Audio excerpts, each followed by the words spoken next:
I'm 17 years old and I'm standing just outside the college counselor's office. The door's cracked and I can overhear my classmates say clearly, I feel like the only way I would have gotten into Brown is if I were black. Some context is I just finally participated in a school tradition, long-standing tradition that I'd seen play out over the past 7 years.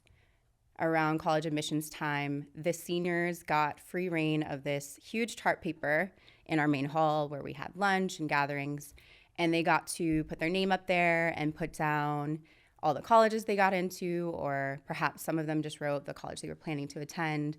There's no rhyme or reason, but I'd been excited for this moment for 7 years, even prior, since I'd watched my brother go to this high school before me. And so when it was finally my turn, I wrote on this board, I put my name, Erin, with a big box that I saved space for myself. And I'd applied to 16 colleges and got into 13 of them. So I was very, very proud of myself, and I wrote them all up there.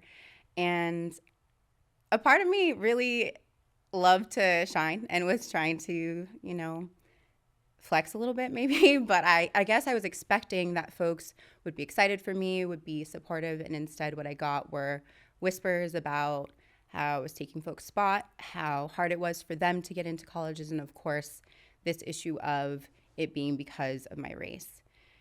I'm going to jump in here and officially welcome you to the very first episode of Another Way Through.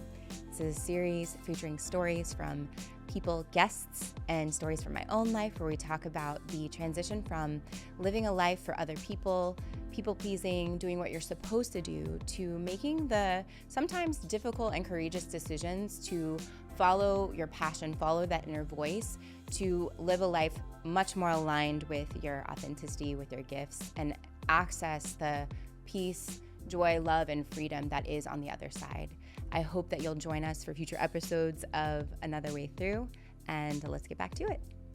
And mind you, I didn't apply to that school that she was talking about, but I'd known this classmate for years, since I was 10 years old, and I was transitioning into this very elite private school in the suburbs of the Bay Area, a kid from East Oakland, California, where I'd grown up with a huge, massive extended family, people that were very, very proud of our African heritage, our roots in the South. And my mother had moved to the Bay from Guam when she was 19 years old, where she met my dad. And so I'd always been navigating these different worlds while I was very, very proud of my Black ancestry and grew up in a city with a very long history of activism and Black history. I am only more recently getting more connected to my Indigenous roots, my Indigenous Chamorro roots. But at the time, I saw myself as a little Black kid from Oakland. It was only the other people that made me feel. I was never confused. It was the only other people. It was only the other people that were confused, that would often get questions like, "What are you?" Or I remember a time when a little kid on the playground near my grandmother's house where I was playing with my cousins said, "This playground, this park is only for Black kids." And I was looking around like, yeah, no, we're all here, And so for others, it was a bit confusing, but I was very used to navigating these different worlds. And so in this school that I was thrust into as the only Black kid in a class of 30 when I was 10 years old, I'd been navigating how do I show up? How do I ensure that I am achieving at the level to show you and prove to you that I belong here? And yet, no matter what I did, it either wasn't good enough, or in this case, it was too good. It was too much. And who did I think I was taking the spots of these other people? And so as I continued down this path of trying to navigate how to achieve, because I had to, because the sacrifices that my family and my ancestors had made to get me to this point, and to not be too much, to be able to be accepted, to be able to be received in a community that I was trying to be a part of. And so I went on to go to the East Coast, and at Harvard, I found community with the others who had been the onlys in their private schools on the Upper East Side of New York City or in New Jersey or the other places. And I'm navigating being this kid from the West Coast as I'm experiencing my first ever winter. And just I remember walking around feeling like I don't understand. It was probably October, and it was something like 40 degrees. And I said out loud, I've never felt this cold in my life. I have no idea what's going to happen. And people were like, you are in for a rude awakening. And I remember just speaking freely and being amongst my classmates. And I said something like, man, it's hella cold. And this girl said to me, what did you just say? And I remember feeling like, once again, I'm just taking up space. I'm just being myself. And these people were like, who is this girl? What is going on? And I'm dating myself because that word at the time, which has origins in my hometown, is now ubiquitous, and I feel a little bit vindicated. But at the time, what I did instead was I sort of drastically reduced my use of that word, hella, in my vocabulary. And so I say these stories just to say I've been navigating for such a long time this idea of wanting to take up space. And now, years into my healing journey, I now understand that there are these different parts within me. One part that has always strived to be seen and to shine and love performing and love being the center of attention, as well as these very fearful parts that saw the reactions and were scanning for danger, on high alert for any sign of rejection. And so I've been ping-ponging between wanting to show up fully and authentically as myself, to share my truth and to speak up and share my story, and not wanting to be rejected, not wanting to experience the embarrassment and abandonment that can often come with it.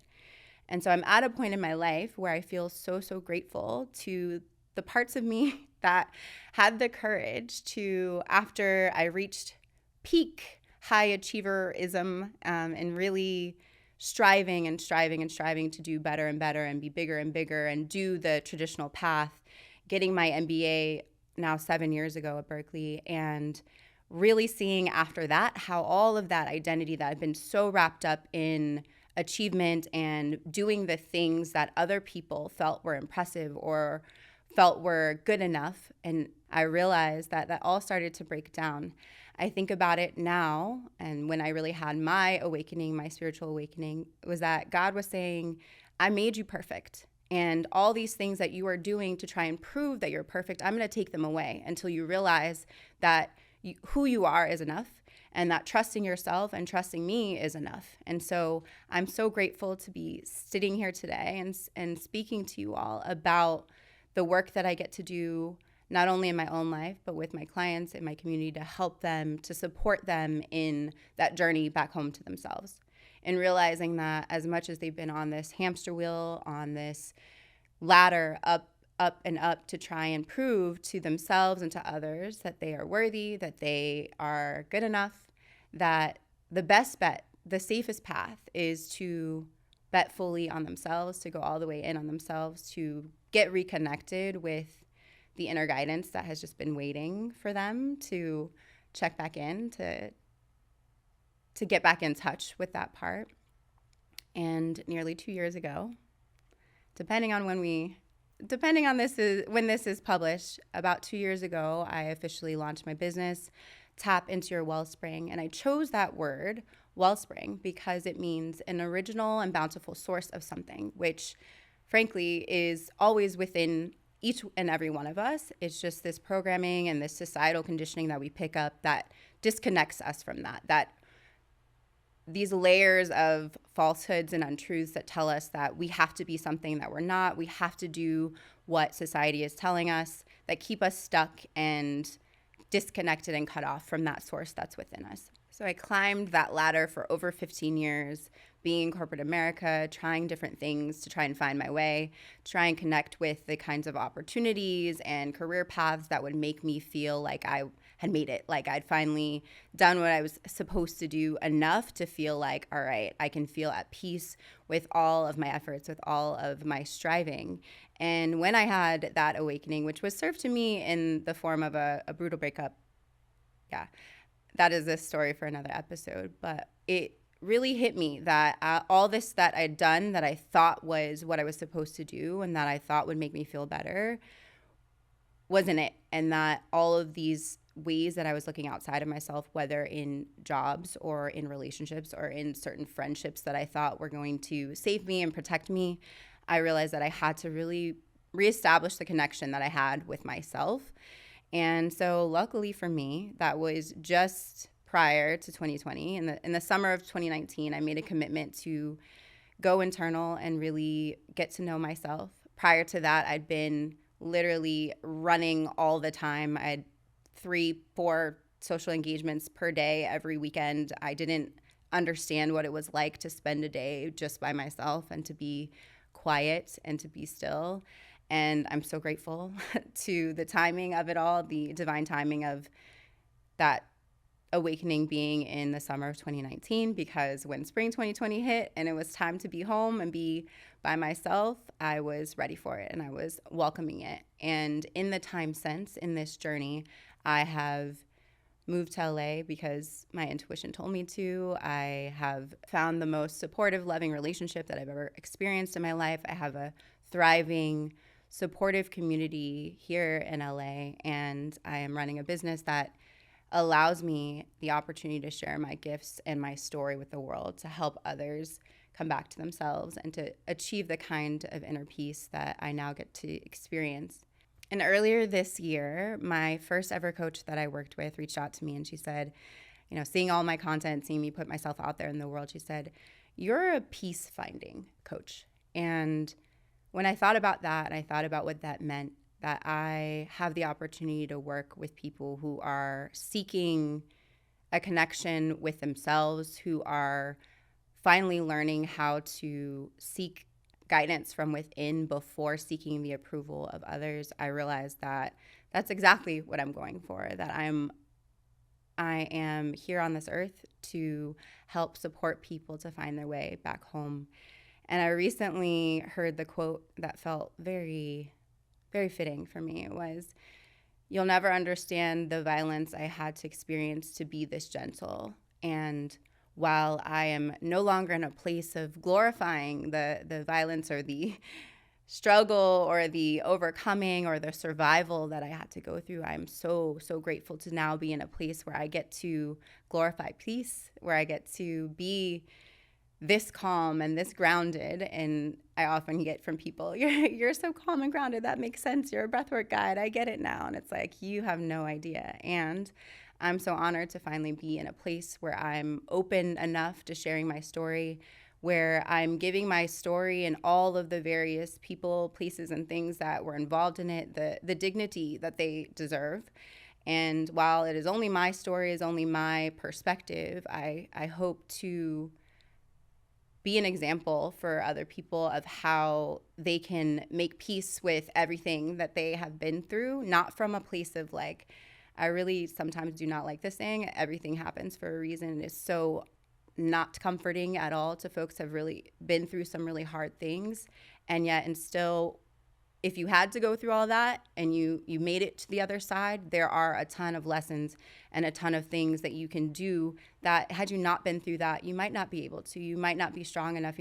Might not have the capacity or the depth to show up for other people in your life the way that you can now. And I feel very, very fortunate to have been through all that I've been through and come out on the other side. It could have turned out a very, very different way. And to now be able to sit with people and be with people in their journey.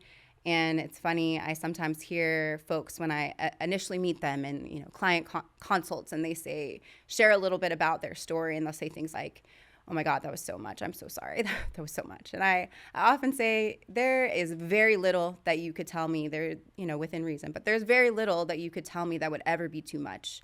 With everything that I experienced and was fortunate enough to overcome, I feel so honored to be able to walk that journey alongside other people. So with this podcast, my intention is to share my story and all of the lessons that I've had along this journey, from someone who is deeply, deeply concerned with what other people had to say, and that being the primary thing that I focused on, to someone who is deeply connected with myself and open to, it's something I often say, or I started saying recently, is that I am not fearless, but I am fear-free. I am someone who is free from the fear being the thing that is guiding my decisions, that is standing in the way of me doing what I am meant to be doing on this earth. The fear is going to come along, especially when you're doing something never before done, never before seen, but is your unique contribution, your unique legacy that you're meant to leave. And as I do that, step by step, fear is coming along on the journey, but I'm making sure she's She is well fed and has a lot of snacks and is in the back seat, and I'm driving. I'm making sure that my guidance, my gifts from God are the things that are calling me forward.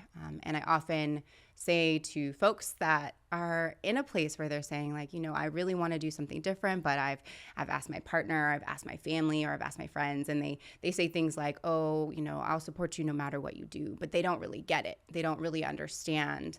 And I say to them, they didn't get the call. God called you. They didn't answer the phone. So of course they're not going to get it. And while that's hurtful, especially if you've been on a journey of always doing the impressive thing, always doing the right thing, always doing what was expected of you and doing it very well, that when people are questioning or people are not immediately enthusiastic, you might feel like that's a huge blow. And I understand that, and I want to be here for you, and so that you know that you're not alone. But I can promise you that when you're on the other side and you're living freely and authentically and showing up in your full expression and in your light, they will get it. And that's not why we're doing it. We don't do things in order to eventually prove them wrong, but trust me that they will come along. But if you stop at the point where the fear is popping up or the fear is really big, it only will get bigger and bigger and bigger, and you'll be in the rut that you're in, or you'll be in the feeling of stuckness for a lot longer than if you just allow the fear to be there, nurture it, embrace it, and get to the other side. Because what's on the other side of fear is freedom, is inner peace, is feeling in congruence with what is internally guiding you. And this feeling of like stuckness and turmoil is really coming from the internal guidance that you're getting not being listened to. You're constantly feeling, it's kind of like that idea of like rerouting on the GPS. That's like what's going on internally as you keep making turns that are not in alignment with your inner guidance. And so in this podcast, I plan to share my own lessons from my journey with coming back to myself, making my way through, not choosing the option of either I get to be accepted if I go down the traditional path and do the right thing, or I get to go be off on my own, being sort of left and cast aside just because I followed my dreams. There is another way through, I promise you. And by betting on yourself and going after what feels most aligned, it is actually the safest bet. And I'm also excited to be in conversation with guests, friends of mine, people that you may know, people that you wouldn't know, that have also overcome their own challenges. And their stories might be very similar to yours or completely different, but I can assure you that you'll find some comfort and some inspiration in knowing that it is possible for you too. So if you feel like you've done everything you were supposed to do and maybe even have it all on paper, but you're still feeling a little disconnected from the truth of who you are, that inner peace, that inner guidance that you know is in there, but maybe you've just been too disconnected for it for a little bit too long. Thank you so much for being here. I hope you'll drop your comments and your questions down below. I'd love to hear from you. Make sure to subscribe on YouTube and to follow me on Instagram at Tap Into Your Wellspring. Bye.